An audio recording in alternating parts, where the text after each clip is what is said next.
It's Wednesday and everyone wish you a very happy Vishu. എല്ലാവരും നന്നായിട്ട് തന്നെ വിഷു ആഘോഷിച്ചിട്ടുണ്ടാവും എന്ന് വിചാരിക്കുന്നു. അപ്പം എൻ്റെ വിഷു എങ്ങനെയായിരുന്നു എന്ന് ഇന്നത്തെ വ്ളോഗിലാണ്.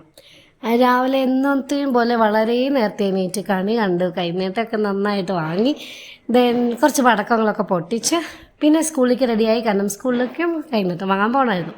സ്കൂളിൽ പോയി തിരിച്ചു വന്നു. ഒന്ന് റെസ്റ്റ് എടുക്കുമ്പോഴത്തേക്കും ഫുഡ് റെഡി. നല്ല സൂപ്പർ സദ്യയായിരുന്നു. സദ്യ കഴിച്ചു കഴിഞ്ഞ് ജസ്റ്റ് ഒരു ചെറിയ ഉറക്കം കഴിഞ്ഞ് എണീറ്റ് നേരെ ചുറ്റും കേട്ടു. എൻ്റെ വോയിസിൻ്റെ കൂടെ തന്നെ വേറെയും കുറേ സൗണ്ടുകൾ കേൾക്കാം. കാരണം പടക്കം പൊട്ടിക്കാൻ നിർത്തിയിട്ട് വോയിസ് ഓവർ കൊടുക്കാമെന്ന് വിചാരിച്ചാൽ നടക്കും. അങ്ങനെ ചുറ്റൂരിൽ കുറച്ച് നേരം സ്പെൻഡ് ചെയ്തു. ഒന്ന് ഉറങ്ങി എണീറ്റു. അവിടെ നിന്ന് ഇറങ്ങി. ഞാനും ഹസ്ബൻഡും മോനുമായിരുന്നു. ആൻഡ് ഇത്തവണ കാറിലാട്ടോ പോയത്.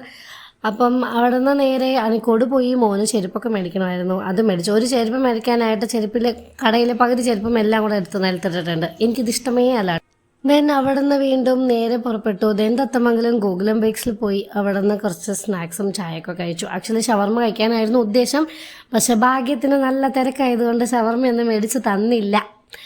അപ്പോൾ ചായയും പപ്സും മാത്രം കഴിച്ചിട്ട് അവിടെ നിന്ന് ഇറങ്ങി നേരെ വീടെത്തി. ഇന്നത്തെ കമൻറ്റിംഗ് സ്റ്റാർസിൻ്റെ പേര് പറഞ്ഞില്ല. Reeja Nived and Sripriya teacher, thank you so much for your comments.